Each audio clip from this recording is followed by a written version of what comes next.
जी third one, और कोई? हमने बहुत सारी एग्जांपल्स करनी है। HNO3, three most common.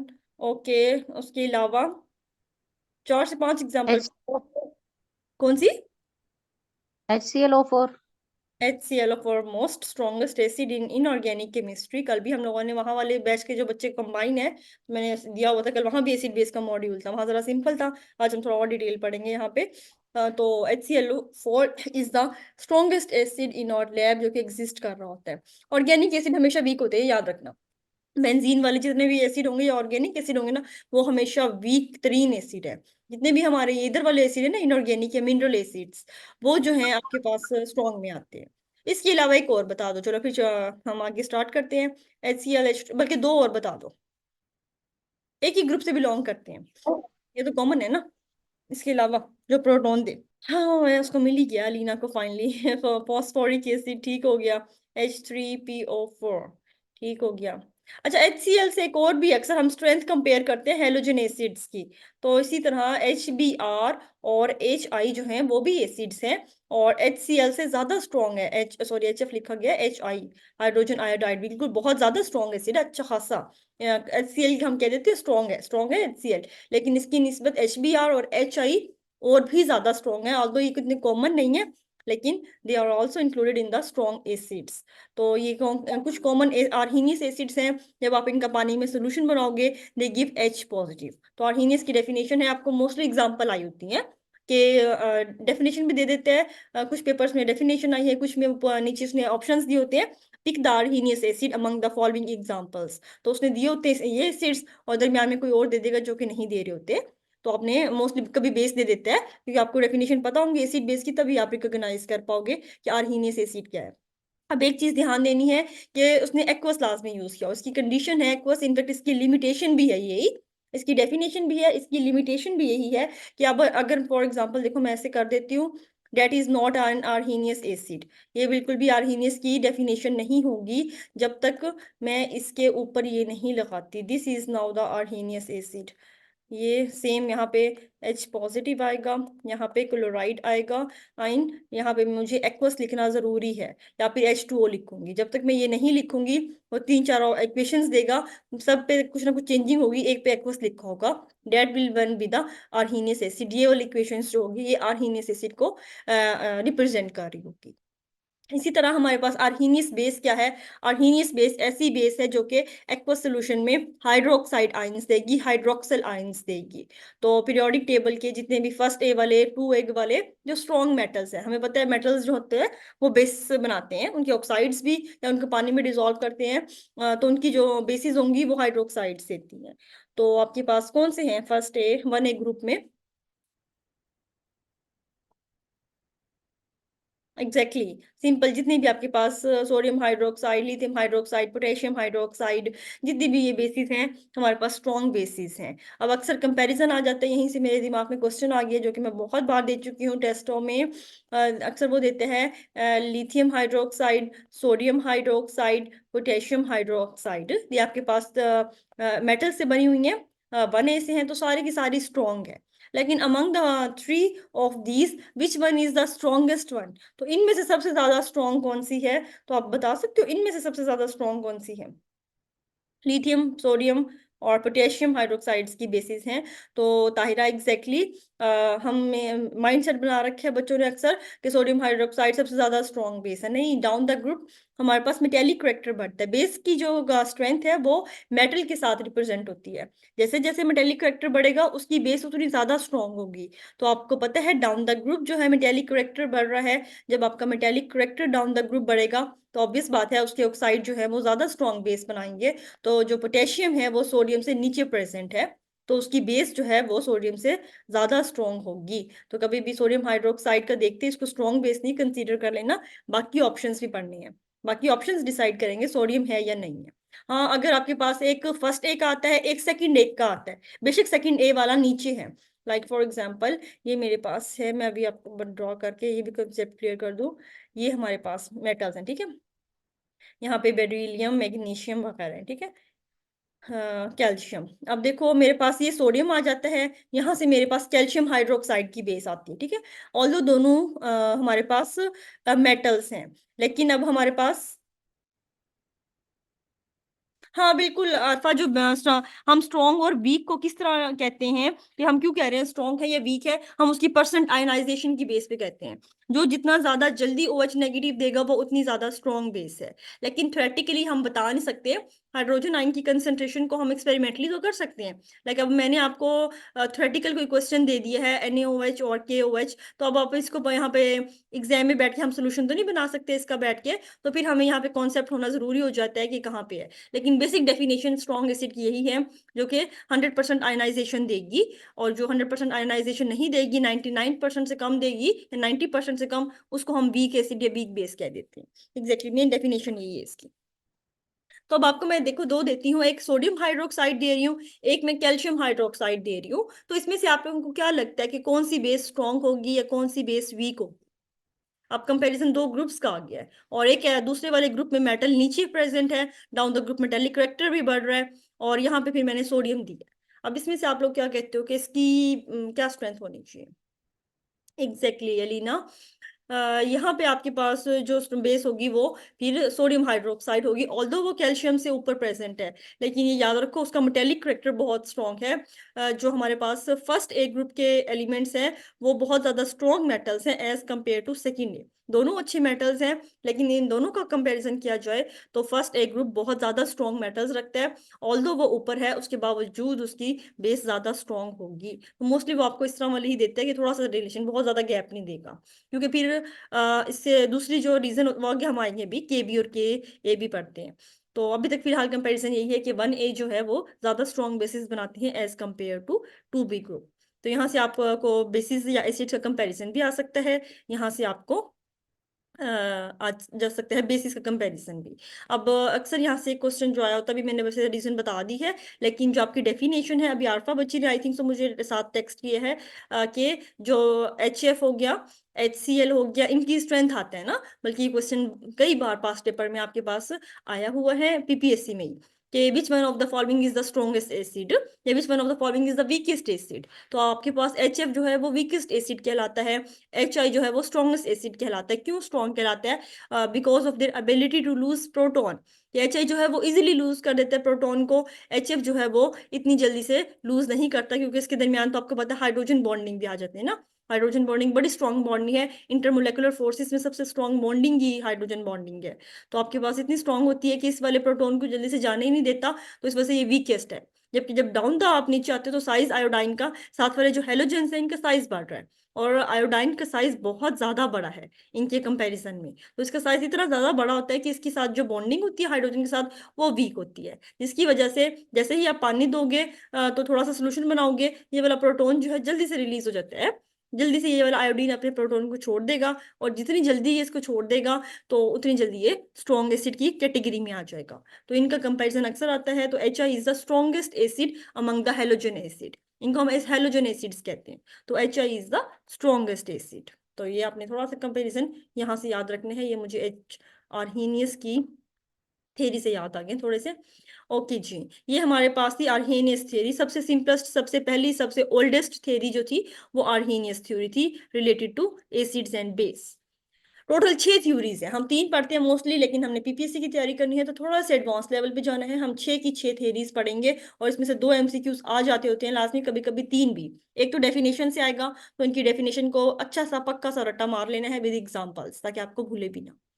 तो लोरी ब्रॉन्स्टेड थ्योरी सेकंड थी हमारे पास, के जो मसले आ रहे थे, बहुत से कंपाउंड ऐसे आ गए थे जो कि फिर अच्छा देखो एसिड और बेस या इनऑर्गेनिक में यहाँ भी देखो सारी थ्योरीज हैं। मतलब क्या है कि इनके लिमिटेशंस हैं, इनकी ड्रॉबैक्स हैं। हर थ्योरी में कुछ मॉलिक्यूल्स आ जाएंगे, बाकियों के लिए वो एक्सेप्टेड नहीं थी, बाकियों पे वो एप्लीकेबल नहीं थी, फिर नई थ्योरी आ गई। वो नई वाली कुछ मॉलिक्यूल्स के लिए ठीक थी, जो पिछली वाली एक्सप्लेन नहीं कर पा रही थी, बाकियों पे वो नहीं लग रही थी। तो बहुत सारी थेरीज थी, कोई कुछ पे थी कोई कुछ पे थी, सबकी लिमिटेशंस हैं, कोई भी थेरी परफेक्ट नहीं है। अगर वो परफेक्ट होती तो वो लॉ बन जाती। HCl और HB में कौन सा स्ट्रॉन्ग है? मोना HCl और HBr में HBr स्ट्रॉन्ग है ना बेटा जी। Down the group acidic strength बढ़ रही है हेलोजन एसिड की। डाउन द ग्रुप आपकी हेलोजन, आपके जो हेलोजन का साइज है वो बढ़ रहा है। हेलोजन की साइज की बढ़ने की वजह से उसके साथ हाइड्रोजन की बॉन्डिंग वीक हो रही है, तो फिर वो जल्दी से रिलीज करता है और उसको स्ट्रॉन्ग एसिड बना देगा। HBr HCl का कंपैरिजन करोगे तो HBr स्ट्रॉन्ग है। HBr और HI का करोगे तो HI स्ट्रॉन्ग ज्यादा है। Down the group halogen acid का बढ़ रहा है स्ट्रेंथ। ठीक हो गया। लॉरी ब्रॉन्स्टेड की डेफिनेशन क्या है? लॉरी ब्रॉन्स्टेड एसिड ऐसा एसिड है जो कि प्रोटॉन को डोनेट कर रहा होता है, जो कि प्रोटॉन को दे देता है। अब इसमें आपकी एक्वस की कंडीशन खत्म हो गई थी। किसी भी सॉल्वेंट में, चाहे वो ऑर्गेनिक सॉल्वेंट है, अल्कोहल में, एस्टर, ईथर, जितने भी आपके पास सॉल्वेंट्स हैं, अगर कोई भी सब्सटेंस आपको प्रोटॉन दे देते हैं after dissolving in the solvent, that is Lowry Bronsted acid. और लॉरी ब्रॉन्स्टेड बेस क्या है? अब देखो, इसने OH नेगेटिव की बात ही नहीं की ना। लॉरी ब्रॉन्स्टेड ने अपनी डेफिनेशन दी, उसने कहा जो चीज डोनेट करेगी प्रोटॉन को वो एसिड है, और जो चीज उस प्रोटॉन दिए हुए प्रोटॉन को एक्सेप्ट कर लेगी वो हमारे पास बेस है। इसने जस्ट प्रोटॉन के बारे में बात की, तो आप इसकी लिमिटेशन खुद ही बनाए करो कि लॉरी ब्रॉन्स्टेड कोई ऐसी चीज, लाइक फॉर एग्जांपल NaOH, हम मैं इसकी लिमिटेशन बनाना चाहूँ बैठे बैठे, तो मैं कहती हूँ सोडियम हाइड्रोक्साइड बेसिक करेक्टर रखती है ना, लेकिन सोडियम हाइड्रोक्साइड में तो कोई प्रोटॉन एक्सेप्टिंग क्वालिटी है ही नहीं, तो ये इसकी लिमिटेशन बन जाएगी कि एप्लीकेबल ही नहीं है सोडियम हाइड्रोक्साइड के लिए। तो थ्योरी की लिमिटेशन आप खुद बनाओ, जो चीज आपके पास नॉलेज है। अब इसकी डेफिनेशन मुझे एग्जांपल्स दो जरा चैट बॉक्स में। लॉरी ब्रॉन्स्टेड की एग्जांपल क्या होगी? अब एस बेस और अल्कली में डिफरेंस, अच्छा बाकी बताएंगे, ये हमने लास्ट बैच में भी डिस्कस किया था, if you remember. Base and alkali, अच्छा इसकी पहले एग्जांपल्स दे दो, उसके बाद फिर हम बेस एंड अल्कली का डिफरेंस, ये भी आ जाता है ऐसे। अच्छा क्वेश्चन पूछा है आपने। आल्फा कहती है NH3 इज बेस, फिर अल्कली क्या है हमारे पास? या इसकी एग्जांपल्स बता रहे हो आल्फा आप? अच्छा, आप लोग एक पहले तो काम करो कि ना चैट बॉक्स में ना, आप लोगों के पास ऑप्शन आप लोगों ने सेलेक्ट किया हुआ है डायरेक्ट मैसेज का। एवरीवन को करो, ताकि ना हर एक के पास मैसेज वो जाए, ताकि हर एक को याद रहे। वो मुझे शो हो रहा होता है एक्चुअली जस्ट डायरेक्ट वाला, तो ट्राई करो एवरीवन को उसको कर दो, ताकि हर एक को पता चले आपका क्वेश्चन भी और आपकी चीजें भी। अच्छा जी, यहाँ पे बिल्कुल देखो, अब यहाँ से मैं एक चीज पॉइंट क्लियर करना चाह रही थी। शनीला कहती है एसिटिक एसिड, बिल्कुल एसिटिक एसिड भी हो सकता है, ऑल्दो वो थोड़ा कम देता है, आयनाइजेशन वीक में है, लेकिन है तो। और लोरी ब्रॉन्स्टेड एसिड क्योंकि प्रोटॉन दे रहा है, एसिटेट और प्रोटॉन दे देगा। तो अब देखो, जो चीज प्रोटॉन दे रही है वो हमारा लोरी ब्रॉन्स्टेड एसिड है। तो आप कह सकते हो कि all Lowry Bronsted acids are Arrhenius acid, और जितने भी आर्हीनियस एसिड हैं वो लोरी ब्रॉन्स्टेड एसिड है। कुछ कह सकते हो ऐसी स्टेटमेंट कोई कुछ? रिदा कहती है यस, आरफा भी कहती है यस।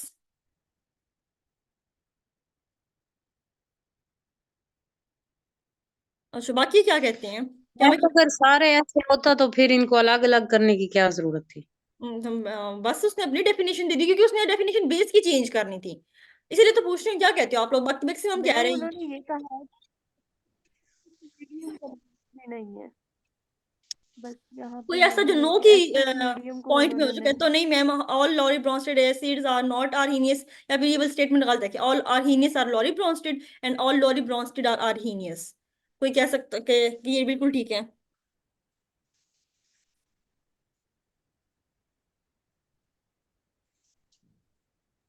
कोई नो वाला नहीं है। ये स्टेटमेंट गलत है बेटा जी, स्टेटमेंट देखो, कंडीशन है। इसकी कंडीशन एक्वस नहीं है, मैंने अभी बताया आपको, उसकी कंडीशन एक्वस है। तो जितने भी आपके पास आर्हीनियस एसिड हैं वो लॉरी ब्रॉन्स्टेड एसिड भी हैं, लेकिन सारे आर्होनिय लॉरी ब्रॉन्स्टेड एसिड वाले वो नहीं हैं। अगर मैं फॉर एग्जांपल HCl है, अगर HCl एक्वस में दे रहा है, एक्वस कोई मैं सॉल्वेंट लगा रही हूँ उसमें ये प्रोटॉन देते हैं, तब तो ये आर्हीनियस एसिड है। लेकिन HCl को मैं किसी और सॉल्वेंट, पोलर सॉल्वेंट में डिजोल्व करवाती हूँ, फॉर एग्जांपल अल्कोहल में, फिर भी ये प्रोटॉन देता है। अब ये आर्हीनियस एसिड नहीं है, क्योंकि इसकी कंडीशन फुलफिल नहीं हो रही एक्वस वाली, मैंने सॉल्वेंट चेंज कर दिया।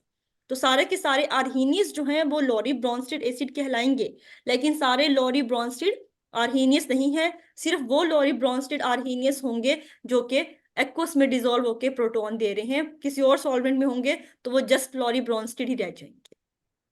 समझ आई बात? होप सो बात क्लियर हुई हो आप लोगों को। जी मैम समझ तो आई है। समझ आई है, थोड़ी थोड़ी समझ आई है। हाँ, आवाज से लेकिन मैं हाँ। हो जाता है ना सारा। मिक्स हो जाता है। मिक्स हो जाता है असल में। ये पुराने बच्चों को ये नहीं कहना चाहिए मोना, वो जब मिक्स हो जाता है। नए वाले हैं ना, वो पहली बार मतलब चीजों को पकड़ रहे हैं, समझ फिर भी कुछ आती है कि वो कहे ना मैम कोई बात नहीं, समझ नहीं आई। ये पुराने वाले बच्चों को तो ना काश कोई ऐसी चीज होती ऑनलाइन कि एक डंडा भी शो होता, और अगर वो मैं कहूँ ऑनलाइन उसको लग जाए और वो लग भी जाता तो मैं पुराने वालों पे अप्लाई करती ये वाला। अच्छा कोई बात नहीं, हम क्लियर करते हैं यहाँ पहले 100% क्लियर होगा मोना को, फिर हम आगे जाएंगे बाकियों के लेकिन लिए। मैम समझ आ रही है मुझे। रहने दो। अच्छा मुझे ना अलग में मिलना, ठीक है, मैं आपको अलग में इसको क्लियर कर दूंगी। ठीक टॉपिक है। अलग में डेफिनेशन ना पहले रटोगी तो फिर ये चीजें क्लियर हो जाएंगी। अच्छा जी, अब वैसे आपका क्वेश्चन था बेस और एल्कली में डिफरेंस। अच्छा पहले इसकी एग्जांपल भी दे दो, सॉरी, इसकी एग्जांपल भी दे दो मुझे। कौन सी ऐसी हैं जो एक्सेप्ट कर लेती हैं एच पॉजिटिव को? एग्जांपल्स जल्दी से बताओगे ताकि आप लोगों की एग्जांपल्स ही आपको याद रह जाए। Ammonia, ammonia. Exactly ammonia proton बिल्कुल एक्सेप्ट करके NH4 पॉजिटिव दे देता है, एग्जैक्टली 100%। एक और दे दो ताकि जल्दी से फिर आगे चले। एग्जैक्टली वाटर भी लोरी ब्रॉन्स्टेड बेस है, H पॉजिटिव एक्सेप्ट करके H3 हाइड्रोनियम आइन दिया होता है। तो ऐसी जो भी चीज कॉमन देता है आपको ना, पीपीएससी में आपने कभी MCQs देखी है? कितने जनरल होते हैं, थोड़ा सा बस दिमाग लड़ाना है, थोड़ा सा नॉलेज की आपको जरूरत होती है।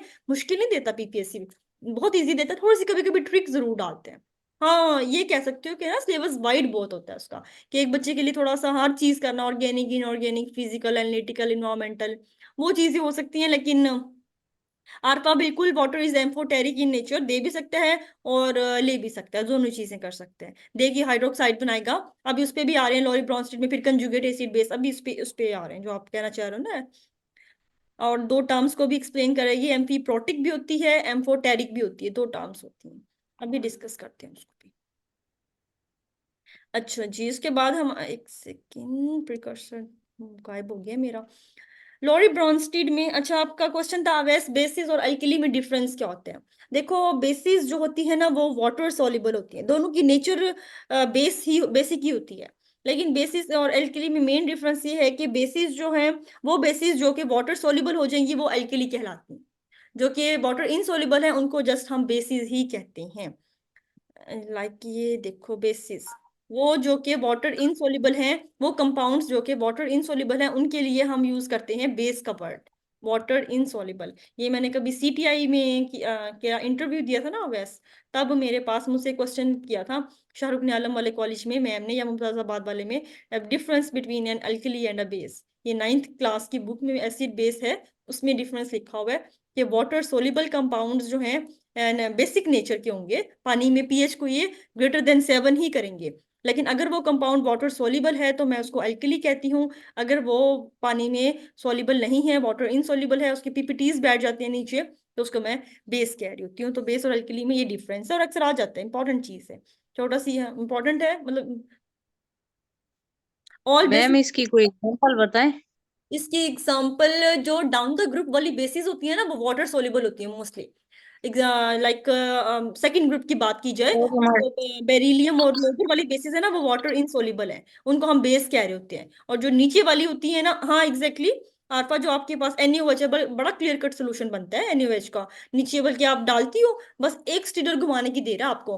कभी कभी तो आपको स्टीरर की घुमाने की भी जरूरत नहीं है, आप वापस हम गिलास में पानी घुमाते हैं, जस्ट आप इतना सा ट्विल करोगे उसको और वो पानी में ऐसे सॉल्युबल हो जाती है, तो आपके पास जो NaOH है KOH है दोनों ही ये अल्कली हैं, ये पानी में बहुत जल्दी सॉल्युबल होती हैं। सेकंड ग्रुप की ऊपर वाली हो गई, या फिर आई थिंक सो एल्यूमिनियम की जो बेस है वो भी वाटर सॉल्युबल पूरी तरह से नहीं होती, तो वो आपके पास बेस कहलाती है। हाँ ठीक है मैम। ठीक हो गया। ओके जी, इसके अलावा फिर आपके पास इससे जब आपका ये पढ़ते हो लॉरी ब्रॉन्स्टेड, तो इसकी जब डेफिनेशन या इक्वेशन लिखते हो बेटा जी, तो इसमें आपके पास जो दूसरी चीजें बनती है ना इक्वेशन की साइड पे, अब एक प्रोटॉन देता है एक प्रोटॉन लेता है, तो आपके पास पेयर बन जाता है कंजुगेट एसिड और कंजुगेट बेस पेयर पे। तो ये आपके पास एसिटिक एसिड, यहाँ पे एक एसिड है और ये एक बेस है, ठीक हो गया। अब एक ने प्रोटॉन देना है एक ने प्रोटॉन लेना है। अब एसिड प्रोटॉन देता है, आपने पढ़ा है according to Lowry Bronsted, acid वो है जो प्रोटॉन दे दे। तो प्रोटॉन देने के बाद जो चीज बनती है उसको हम कहते हैं कंजुगेट बेस, ये बेस है एक्चुअली। एसिड अपने प्रोटॉन को देने के बाद जो चीज बनाएगा उसको हम कहते हैं कंजुगेट बेस। और जो चीज बेस है, जिसने एक्सेप्ट करना है, इसने जो चीज एक्सेप्ट कर लेगी, वाटर है, पहले न्यूट्रल था, एक्सेप्ट करने के बाद जो चीज बनेगी उसको हम कहते हैं कंजुगेट एसिड। तो ये इसमें से दो टर्म्स निकाली थी लॉली ब्रॉन्स्टेड ने, जो एक्स्ट्रा चीज एक्सप्लेन की थी, कंजुगेट एसिड, कंजुगेट बेस। तो बास्केट पेपर में ये चीज भूल जाती है। इसका सबसे आसान तरीका जो है वो है, आपने एक प्लस ऐड कर देना है, एक प्लस माइनस कर देना है। तो देखो ये दोनों न्यूट्रल कंपाउंड है, इसके ऊपर भी कोई चार्ज नहीं है, जीरो चार्ज है, इसके ऊपर भी जीरो चार्ज है। तो जब भी आपका चार्ज इंक्रीज होता है कंजुगेट एसिड बनता है, जब भी आपका चार्ज डिक्रीज होता है आपके पास कंजुगेट बेस बनती है। ये यहाँ पे आसान लग रही है, बहुत के एसिड बेस मिलेंगे, कंजुगेट एसिड बेस बन रहा है कि एसिड पहले था उसने दे दिया, कंजुगेट बेस रह गई। ठीक है, हर एक का अपना माइंडसेट होता है, लेकिन 50% बच्चों को एग्जाम में ये चीज भूल जाएगी। तो आपके पास आसान चीज ये है कि आपने चार्जेस देखने हैं, चार्जेस अगर इंक्रीज हो जाएगा तो कंजुगेट एसिड बनता है, और चार्ज बस एक इंक्रीज होना चाहिए। ऐसा नहीं है 0 से +2 होगा वो कंजुगेट एसिड नहीं कहलाएगा, 0 से +1 होगा तब ही वो कंजुगेट एसिड कहलाएगा। इस चीज को ध्यान में रखना।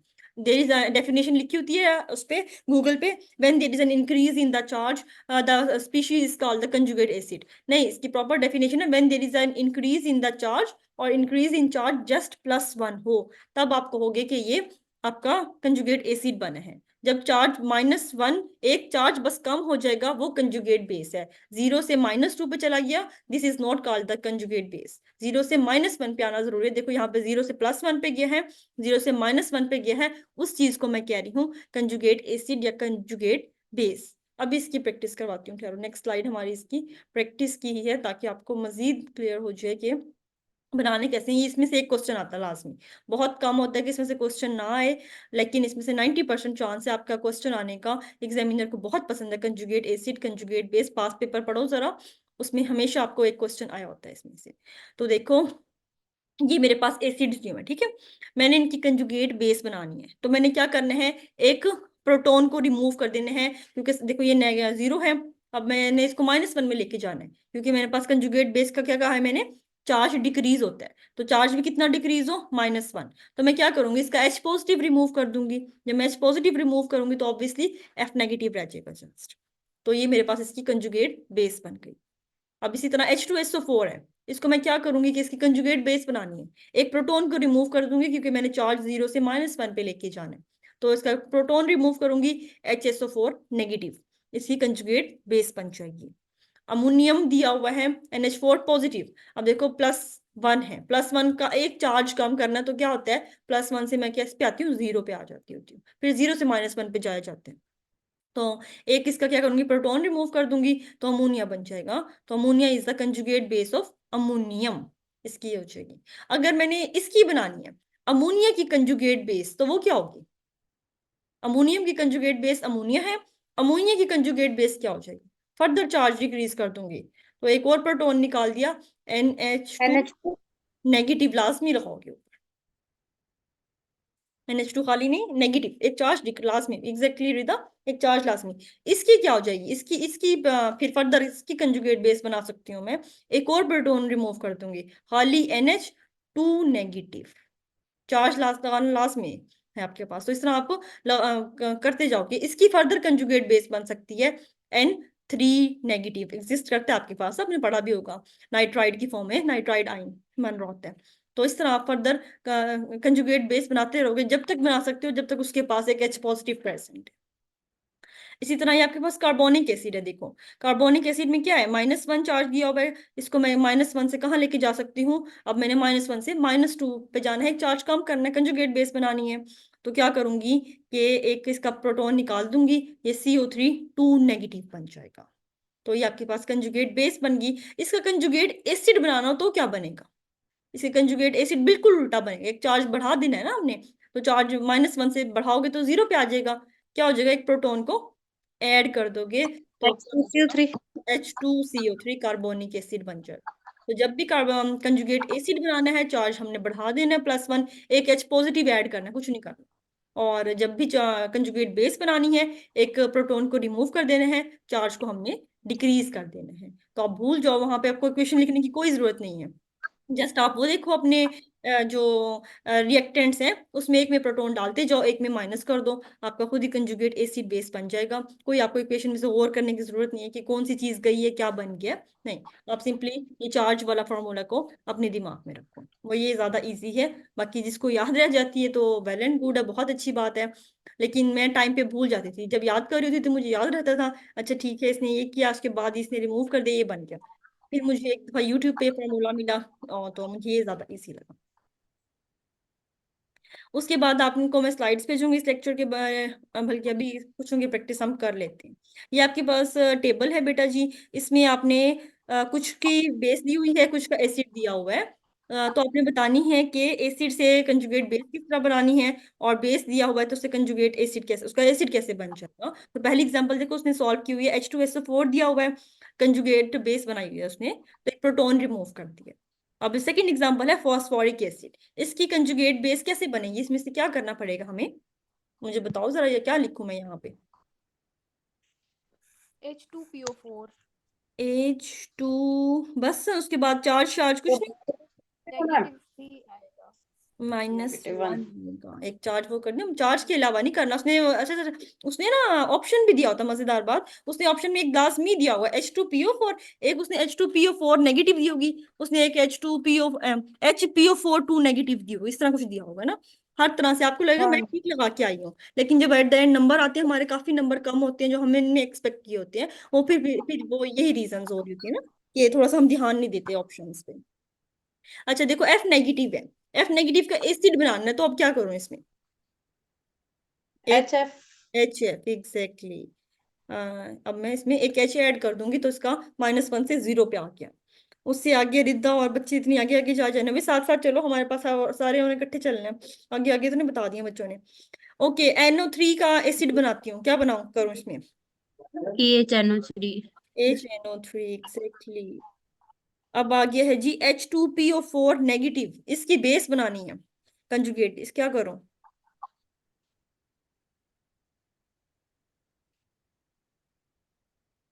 HPO4 -2। एग्जैक्टली H PO4, चलो अब बच्चों को बनानी आ गई मेरा है।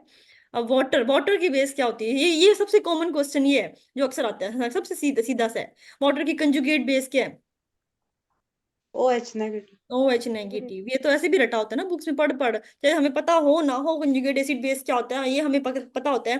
वाटर का कंजुगेट एसिड पूछ ले तो हाइड्रोनियम आइन, वाटर की कंजुगेट बेस पूछे तो हाइड्रोक्सिल आइन।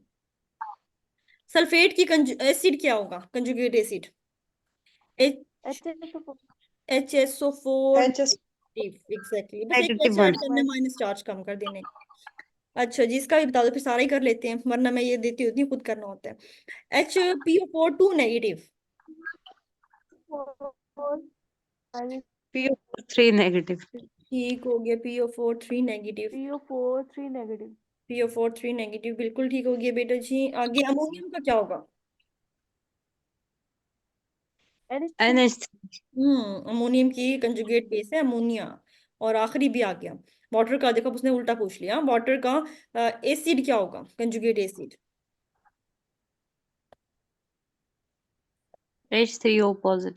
ये एग्जैक्टली हाइड्रोनियम आयन। बात क्लियर होगी बिल्कुल 100%, जी मैम। ठीक हो गया, चलो फाइन। ये मोना यार कितनी टाइम तक याद रही, मुझे ये बताना जरा, ये मैं कितने दिन बाद पूछूं जब रिवाइज ना हो और ये भूल जाए। मैम आप मैडम जब पूछ ले। मैं जब पूछूंगी इसने ना कोई गलती करनी है तो इसने मुझसे डांट खानी है। मैडम जी मुझे कुछ पूछना है इसमें से। जी जी। आपने बताया अभी कि हमने एक एक माइनस लगाते जाना है जब हम इसमें से प्रोटॉन रिमूव कर रहे हैं। जब रिमूव करोगे जबकि बिल्कुल, देखिए एन जब NH4 को हमने NH3 में कन्वर्ट किया तो उसमें हमने चार्ज नहीं लगाया नेगेटिव। NH4 पॉजिटिव में से मैंने निकाला, ठीक है। हम्म। देखो चार्ज ना एक कम करते हैं, मैंने ये नहीं कहा माइनस लेके आना है, चार्ज को मैंने एक कम करना है। अब चार्ज +1 से मैं एक कम करूंगी तो कहाँ पे जाता है, ये 0 पे जाता है, ठीक है। अगर 0 से और कम करना है फिर ये -1 पे जाता है, ये ऐसा होता है। अब मैंने इसका अच्छा लगाना मतलब है ये जैसे मैं, हम्म अच्छा, ठीक हो मतलब गया। कि ये न्यूट्रल में भी आ सकते आ हैं, सकता है, जरूरी नहीं है बिल्कुल कि आ सबके सकता है। ऊपर माइनस है। बिल्कुल ऐसे जरूरी नहीं है इस पे माइनस होगा। अब देखो NH4 का मैंने अगर बनानी है बेस, तो मैं क्या करूंगी, एक प्रोटॉन निकालूंगी, ये प्लस खत्म हो गया, ये न्यूट्रल कंपाउंड बन गया। तो अमोनियम की जो कंजुगेट बेस है वो अमोनिया है और वो न्यूट्रल है।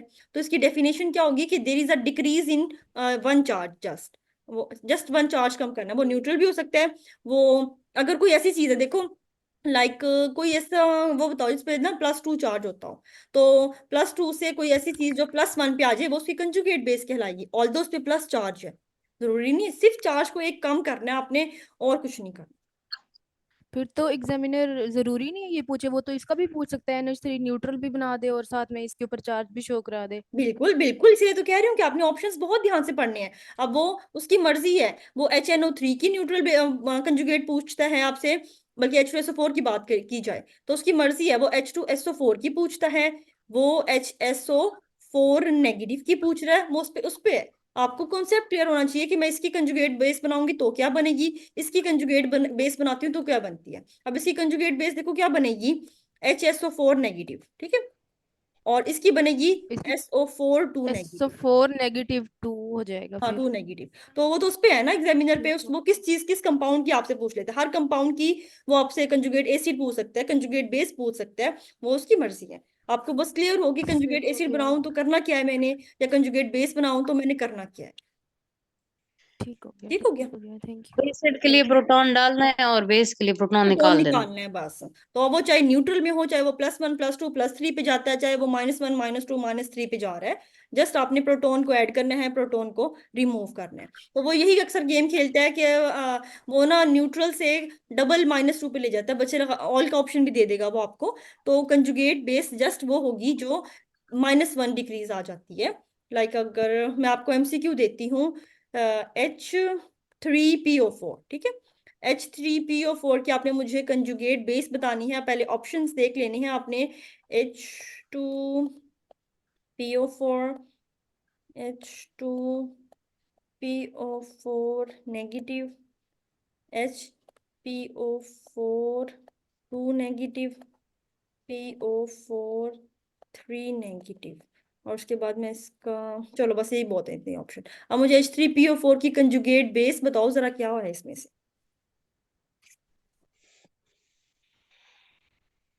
अरफा ने आंसर दिया है H2PO4, शनीला भी ने भी बिल्कुल एग्जैक्टली देखो। अब बेसिकली है तो ऊपर वाले भी बेस ही, लेकिन ऊपर वाले में एक चीज मिसिंग आ गई ना, तो -1 उसने कम कर दिया है। अच्छा, मजे की बात यहाँ पे वो एक और ट्रिक भी खेलता है। यहाँ पे ना वो क्या करता है, वो ये ऑप्शन नहीं देगा आपको, ठीक है, इस ऑप्शन की जगह उसने ना एंड पे ना नन डाला होता है। ज्यादातर PPSC का या FPSC का डी ऑप्शन, FPSC का तो मस्ट ही होता है ना, डी ऑप्शन होता है हमेशा, नन। और इसमें फॉर एग्जांपल उसने H2PO4 दिया, HPO4 PO4 3 नेगेटिव, और ये चीज की जगह इसने आखिरी ऑप्शन है आपका नन। फिर क्या लगाओगे आप, मैम नन लगाएंगे फिर। फिर नन लगाना, एग्जैक्टली फिर भी धोखा नहीं खा जाना कि H2PO4 बन गई, कोई बात नहीं, 1 मिसिंग हो गया, नहीं। न्यूट्रल से न्यूट्रल कभी भी कंजुगेट बेस नहीं बनी। इस पे भी चार्ज उसने 0 दिया, इस पे भी दे दिया, तो कभी भी ये वाला काम नहीं करना, ऑप्शन फिर नन की तरफ जाएगा। 100% ऑल रूल्स एप्लीकेबल होके तब जाना है आपने नन की तरफ। तो तब भी नन ही होगा जब भी H2PO4 आके नहीं, फिर काउंटिंग करते हैं ना, मैं तो 70+ ठीक करके आई हूँ। और फिर 70+ में से मार्क्स कितने आ रहे होते हैं, 43। 20। 20, हाँ ये भी हो सकता है, पॉसिबिलिटी है हमारे लिए। हॉस्टल में गर्ल्स के आए हुए हैं, बड़े कम कम है, 1 से लेके 10 की सीरीज में भी आए हुए हैं मार्क्स, ये एक्सपेक्ट करो। तो PPSC में हर चीज। मैम ये जो नन वाला काम है ना, ये बहुत खराब है। बंदा अच्छा खासा कोई 4 में से एक तो लगा लेता था। हराता है सही वाला, और फिर नन पे कंफ्यूज कर देता है, बहुत कंफ्यूज करता है। अभी तो प्रेशर नहीं है ना, ये यही चीज पेपर में आएगी ना, तो फिर नन और 2 ऑप्शन से बहुत कंफ्यूज होता है बंदा PPSC में। वो ऐसे कोई ना डैश लोग हैं, हर ऑप्शन इस तरह देते हैं कि वो ठीक लग रहा होता है, पता नहीं कौन पेपर सेट करता है। मैम ये दरमियान में पीपीएससी के पेपर लीक हुए थे ना, जब उसके बाद से इनने पीपीएससी के तो हर पेपर में हर मतलब चौथा ऑप्शन जो है नन डाल देते हैं नन बस। डालते हैं, वो कंफ्यूजिंग के लिए डाला कि मेरिट बढ़ता जाए, मेरिट बढ़ रहा था जरा, कंपटीशन ज्यादा था। अब देखो 18,000 अभी भी जो थी, 18,000 में से 100 सीटें थी, तो उन्होंने कंपटीशन तो रखना है ना। तो फिर पेपर मुश्किल आएगा, कंपटीशन होगा तो। लेकिन जब पेपर मुश्किल होता है तो मेरिट बनाना भी आसान होता है, ये याद रखना। थोड़ी सी मेहनत चाहिए होती है आपको, और उससे ज्यादा काम चल जाता है। थर्ड जो थ्योरी थी हमारी एसिड बेस की, वो हमें ल्यूइस साइंटिस्ट ने दी थी, और ल्यूइस थ्योरी के नाम से है उसका नाम, और सिंपल सी थ्योरी है बिल्कुल। वो कहता है कि ल्यूइस एसिड ऐसे एसिड्स हैं जो कि एक्सेप्ट करते हैं इलेक्ट्रॉन पेयर को, मतलब उनमें इलेक्ट्रॉन की कमी है, तो जो भी उसको कोई कहीं से भी इलेक्ट्रॉन मिलेगा वो उसको एक्सेप्ट करेगा अपने आप को स्टेबल होने के लिए। उसके बाद ल्यूइस बेस जो है वो ऐसी बेस है जो कि डोनेट करती है इलेक्ट्रॉन पेयर को, मतलब उसके पास एक्सेस ऑफ इलेक्ट्रॉन्स हैं तो वो डोनेट करने की कैपेसिटी रखती है। तो ल्यूइस जो था साइंटिस्ट, उसने एसिड बेस को डिफाइन किया था on the basis of lawn pairs. उसने जब काम ही खत्म किया, उसने ना प्रोटॉन को लिया, उसने ना प्रोटॉन और को एक्सेप्ट करना, प्रोटॉन को डोनेट करना, हाइड्रोक्साइड को एक्सेप्ट करना, हाइड्रोक्स ने ये वाला काम ही नहीं किया। उसने टोटली कॉन्सेप्ट चेंज कर दिया, उसने इलेक्ट्रॉन पेयर की बेस पे अपनी थियरीज को दी। तो अकॉर्डिंग टू ल्यूइस, आप बता सकते हो कौन से एसिड्स जो हैं वो हमारे पास ल्यूइस एसिड्स कहलाएंगे? ओके, BF3 का ऑक्टेट कंप्लीट नहीं है। ओके, BF3 हो गया। लीजा की एग्जांपल और भी ज्यादा अच्छी है, H पॉजिटिव। जरा बच्चे तो जो नए बच्चे हैं उनके लिए AlCl3 की बात की जाए, जिस भी चीज का ऑक्टेट कंप्लीट नहीं होगा ना, 8 इलेक्ट्रॉन से जिसमें कम होंगे, एक तो वो जो होगा वो ल्यूइस एसिड होगा, ये याद रखना है। दूसरा याद रखना, जिस भी चीज पे पॉजिटिव चार्ज होगा ना वो लाजमी ल्यूइस एसिड, बिना सोचे समझे कह दोगे। तो आप कह सकते हो जितने भी के टाइन्स है ना वो सारे के सारे ल्यूइस एसिड के तौर पे एक्ट कर रहे हैं। के टाइन्स का मतलब ही ये हो गया ना कि उसके ऊपर इलेक्ट्रॉन की कमी है, तो न्यूट्रल तो है ही नहीं। जिसके पास भी कमी हो जाएगी तो वो ऑब्वियसली बात है ल्यूइस एसिड आएगा। तो आपको अगर एग्जांपल में कुछ ऐसा दिखता है, Na positive, W positive, vanadium positive, कोई भी आपके पास मेटल जो कि प्लस चार्ज में हो, आप उसको ल्यूइस एसिड आराम से बिना सोचे समझे कह सकते हो। उसके बाद ल्यूइस बेस क्या है, जो कि इलेक्ट्रॉन पेयर देगी। तो जिस भी चीज के ऊपर नेगेटिव चार्ज देखो, लाइक साइनाइड F नेगेटिव, तो 100% नेगेटिव चार्ज वाले तो होंगे ही होंगे आपके पास इलेक्ट्रॉन पेयर डोनेट वाले, और ल्यूइस बेस के तौर पे आएंगे। उसके बाद न्यूट्रल कंपाउंड्स हैं, वो भी ल्यूइस बेस के तौर पे एक्ट कर सकती हैं। कॉमन एग्जांपल देता आपको, बहुत आगे नहीं जाएगा। इसकी बात करो, वाटर की बात करो, अमोनिया की बात करो, तो आपके पास अमोनिया के ऊपर 2 लॉन पेयर हैं, वाटर में 1 लॉन पेयर सोडियम अमोनिया के ऊपर, वाटर में ऑक्सीजन के ऊपर 2 लॉन पेयर हैं। तो जितने भी आपके पास वो जिसके पास लॉन पेयर प्रेजेंट हो, या फिर जिसके पास साइनाइड प्रेजेंट हो, तो आप उसको ल्यूइस बेस के तौर पे कर सकते हो। C6H6 बेटा आपने जिसने लिखा है, ये फिर ऑर्गेनिक की कैटेगरी में आ जाएगा। सर आपको ऑर्गेनिक वाला मॉड्यूल पढ़ाएंगे, तो वो ऑर्गेनिक की थोड़ी और डेफिनेशंस हैं एसिड बेस की, तो ये उसकी बेस पे आप कुछ कर सकते हो। ऑर्गेनिक का मुझे आइडिया नहीं है। ओहो, अच्छा, मैं इसी से रिलेटेड पूछने लगी थी अभी। अच्छा, ये ऑर्गेनिक वाला सर पढ़ाएंगे। ऑर्गेनिक से भी आता होता है अक्सर को MCQ में ना, एनिलीन बनाई होती है और कौन सी स्ट्रॉन्गेस्ट एसिड होगी बेस, तो वो सर बस आपको वो लास्ट में मेरा पढ़ाएंगे। क्वेश्चन बस यही था कि जहाँ पर हम पाई इलेक्ट्रॉन्स की बात कर रहे हैं तो वहां हम्म। पर हम पाई बॉन्ड्स का भी जिक्र करेंगे ना? हाँ, उन उस वहां पे फिर वो आपका pi bond, double bond, triple bond की बिल्कुल आ जाएगी हाँ चीजें। जी। ऑर्गेनिक में बिल्कुल तो ऐसे बस वो मैं इसी ही। सेंस में बेंजीन लिख दिया मैंने। ओके बिल्कुल, मैम। उसमें बेंजीन का जिक्र आता है, उसमें फिर वो इलेक्ट्रॉन डोनेटिंग और इलेक्ट्रॉन विदड्रॉइंग की बेस पे आप डिसाइड कर रहे होते हो, कुछ वो चीजें आएंगी आपकी, इंडक्टिव इफेक्ट आ जाता है, डोमिनेटिंग कुछ, तो वो सब आपको डिटेल से करवाएंगे। CO2 ल्यूइस एसिड है या बेस? अच्छा, CO2 पहले है क्या, मुझे ये तो बताओ ना। आपको CO2 को क्या कहते हो, ल्यूइस एसिड की उसमें रखोगे या ल्यूइस बेस की में रखोगे? मुझे बताओ जरा। एसिड आएगा, कैसे आएगा? अच्छा, बाकी भी बता दें पहले, 1 मिनट बाकी सारे बता दें फिर हम उसको करते हैं। मैम ऑक्सीजन पे लोन पेयर्स होंगे तो उसमें आएगा। हाँ, आप ऑक्सीजन पे लॉन पेयर होंगे तो आप कहते हो ल्यूइस बेस में आएगा। ठीक हो गया। अरिदा कहती है एसिड बनेगा। बाकी बाकी बच्चे क्या कहते हैं, अपनी अपनी जरा वो तो शो करो मुझे, ओपिनियन तो मैं देखूं जरा, क्या सोचते हो? आपने CO2 पूछा है? जी, मैंने CO2 पूछा है, O2 नेगेटिव नहीं पूछा।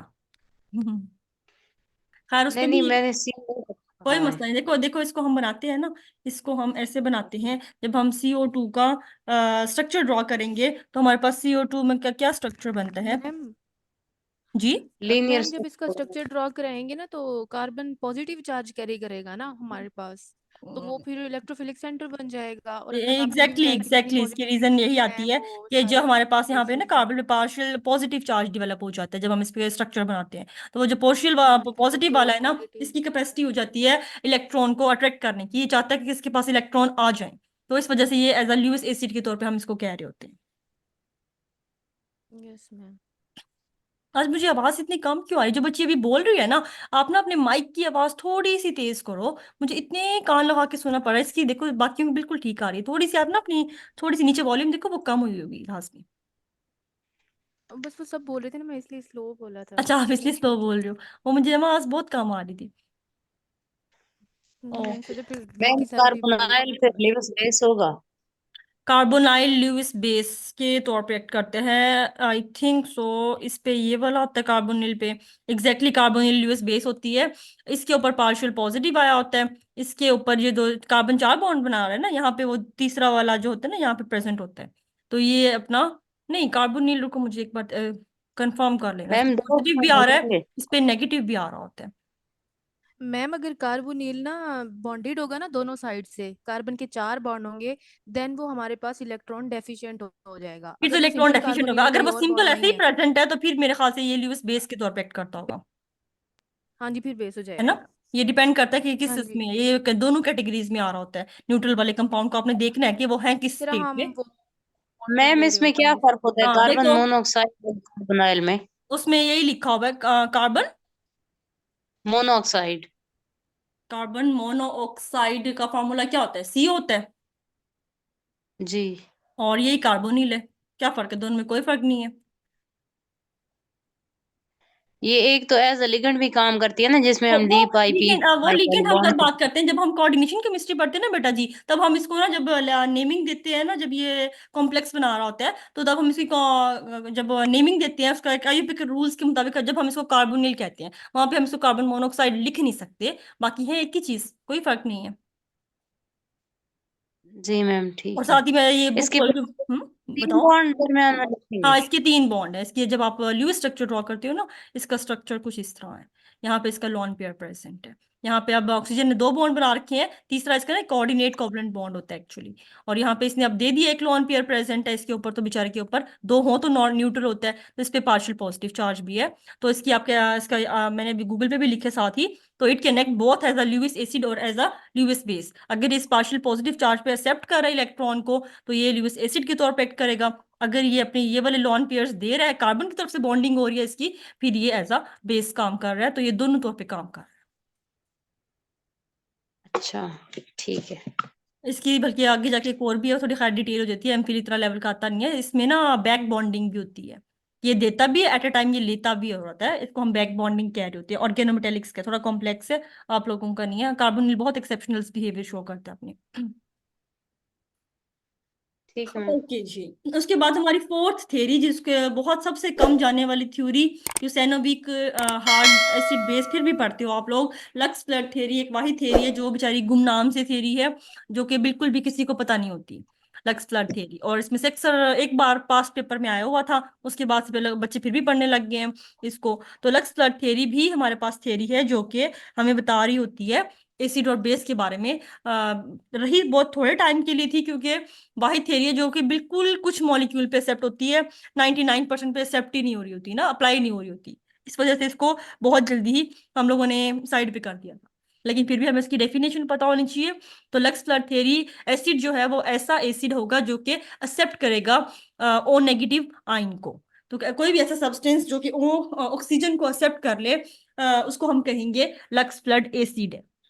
और लक्स फ्लड बेस क्या होगा? ऐसा सब्सटेंस या कुछ कोई भी ऐसी स्पीशी जो कि डोनेट कर रही हो O2 नेगेटिव को, उसको हम क्या रहे होते हैं? लक्स फ्लड बेस है। ये मोस्टली रिएक्शंस में आप लोग इस तरह के रिएक्शंस देखोगे। लाइक मैं एग्जांपल की बात करूं तो देखो, कैल्शियम ऑक्साइड, कैल्शियम ऑक्साइड का रिएक्शन होता है हमारे पास सिलिका के साथ। इनऑर्गेनिक केमिस्ट्री जब हम पढ़ते हैं तो बहुत सारे रिएक्शंस होते हैं, इनमें से एक रिएक्शन है कैल्शियम ऑक्साइड का रिएक्शन सिलिका के साथ। तो हमारे पास कैल्शियम सिलिकेट बन रहा होता है। तो हमें कैल्शियम सिलिकेट से गर्ज नहीं है, SiO3 ये फॉर्म बन रहा होता है कैल्शियम सिलिकेट। अब देखो, इसमें कैल्शियम ऑक्साइड जो है वो अपना ऑक्सीजन दे रहा है। और सिलिकॉन ऑक्साइड जो है, सिलिकॉन डाइऑक्साइड, ये ऑक्सीजन को ले रहा है, SiO3 बना रहा होता है। तो इसमें ये जो आपके पास कैल्शियम ऑक्साइड हुआ वो दे रहा है, तो क्या बनेगा, लक्स ब्लड बेस बन जाएगा। और ये एक्सेप्ट कर रहा है, तो ये लक्स ब्लड एसिड की एग्जांपल में आ जाएगा। It means all oxides are studied mainly, बिल्कुल रिदा, जहां पे आपको ऑक्सीजन दिख जाए ना, आपने वहां पे लक्स फ्लड कॉन्सेप्ट को घुसा देना है कि लक्स फ्लड ऑक्सीजन की बात हो रही है तो लक्स फ्लड होगा। तो इसकी डेफिनेशन एक बार आई हुई है बस, आपको पास पेपर्स में एग्जांपल उसने तब भी नहीं दी थी। डेफिनेशन एक बार पूछी हुई है कि लक्स फ्लड को एसिड क्या होता है, तो नाम सुना नहीं होता जब तक तो, लेकिन आपको पता होना चाहिए जहां भी आपको ऑक्सीजन दिखो तो फौरन आपने देख लेना लक्स फ्लड। फिर डेफिनेशन आपने याद कर रखी हो कि जो डोनेट करेगा वो बेस है, जो एक्सेप्ट करेगा वो एसिड है। मैम इस एग्जांपल में SiO2 एसिड होगा, SiO2 एक्सेप्ट कर रहा है तो एसिड होगा, एग्जैक्टली बिल्कुल। तो जो एक्सेप्ट कर रहा है इसके पास एक ऑक्सीजन और आ गया है ना, तो देखो, तो ऑक्सीजन और आ गया तो मतलब ले लिया इसने, तो एसिड हो जाएगा। और ये बेचारा दे रहा है तो इसके खाली रह गया देने के बाद, तो ये सिंपल है, बेस बन जाएगी। तो मुझे जो चीजें भूलती थी ना वो पता क्या थी, मुझे चीजें जो भूलती थी वो ये थी कि डोनेट करने वाली बेस है कि एसिड है, मैं अक्सर ये चीज भूल जाती हूँ। तो फिर मोस्टली मैं एग्जांपल के थ्रू कर रही हूँ तो याद रह जाता है। इस टाइम पे एक बार याद हो मैं जाता है। मुझे भी यही भूल क्या है, मैं कह रही हूँ मुझे भी यही भूल जाता है। मन भूल जाता है जब 6 की 6 डेफिनेशन हो और ऊपर प्रेशर भी पड़ा हो ना, तो फिर भूल जाता है। तो इसलिए मैं कहती हूँ हर चीज की डेफिनेशन को ना एग्जाम्पल के साथ याद करो, जब एग्जाम्पल बंदे को ना जहन में रह जाती है तो एग्जाम्पल के साथ करोगे तो फिर वो याद आएगी। लाइक इसकी एग्जाम्पल आप खुद बना सकते हो, SiO2 को फॉर एग्जाम्पल आप कहो SiO2 में मैंने ऑक्सीजन डाल दिया ऐसे ही, बेशक CaO ना डालो, तो इसको आपको SiO3, जब SiO3 जो है ना वो इसने एक्सेप्ट कर लिया तो ये एसिड है। तो खुद ही एग्जांपल बना के एक बार खुद ही निमोनिक सा बना के याद करना है, वरना डेफिनेशंस भूल जाती हैं। इतना मैं बता रही हूँ आपको कि उस टाइम ना सिर्फ एक इनऑर्गेनिक नहीं पढ़ के गए होते, उस टाइम वो फिजिकल भी घूम रही होती है, एनालिटिकल भी घूम रही होती है, और टेंशन होती है, वो रट्टे वाली पीएच वाली वैल्यूज भी याद करनी होती हैं, फिर वो भूल जाता है। फरियाल का क्वेश्चन है, मैम K2Cr2O7 इसकी एग्जांपल में आता है कि नहीं। फरियाल पे ये भी डिपेंड करेगा ना, देखो कि जिस चीज के साथ ये रिएक्ट कर रहा है, तो अगर ये उससे ऑक्सीजन ले रहा है, O8 किसी तरह बन गया है तो फिर तो ये आ जाएगा। अगर इसने अपना दे दिया है O7 में से एक O6 बन गया है, तो फिर ये ऑब्वियसली बात है आपके पास देने वाला बेस बन जाएगा। तो अब ये डिपेंड कर रहा है कि बिल्कुल आ सकता है क्योंकि इसमें ऑक्सीजन आया है ना, तो लक्स फ्लड की कैटेगरी में आ सकता है। अब फिर ये रिएक्शन क्या दे रहा है उसकी बेस पे फिर हम डिसाइड करेंगे क्या बन रहा है। मैंने ल्यूइस को इस तरह याद किया कि A for acid and it accept. हाँ देखो अब शनीला अच्छा चीज है ना, A एसिड A एक्सेप्ट, तो हो सकता है। वैसे यार हीनियस वाहिद है जो मुझे नहीं भूलती, ये वाहिद डेफिनेशन है जो मुझे हम नहीं भूलती, इसके अलावा भूलती है। लेकिन बहुत अच्छी बात है आपने निमोनिक बना दिया। मैम ऑक्सीजन एडिशन रिमूवल का कॉन्सेप्ट लग सकता है इजीली इस पे, जो भी डालो जिस तरह भी डालो याद करना है, बस हमने अपना PPC निकालना है, जो अच्छा लगता है जिस तरह इजी लगता है उस तरह याद करो। अच्छा जी, ये सबसे एडवांस्ड और सबसे कंप्लीट थ्योरी जो कहलाती है that is called the Usanovich fifth one theory. Usanovich हमारे पास साइंटिस्ट आया था, उसी के नाम सारे भी जितने भी है ना सबके साइंटिस्ट के नेम पे हैं। तो यूसेनोविक ने 3 चीजें दी एक चीज को डिफाइन करने के लिए, इसमें सारे कंपाउंड तकरीबन आ जाते हैं, इसलिए हम इसको कंप्लीट थ्योरी कहते हैं।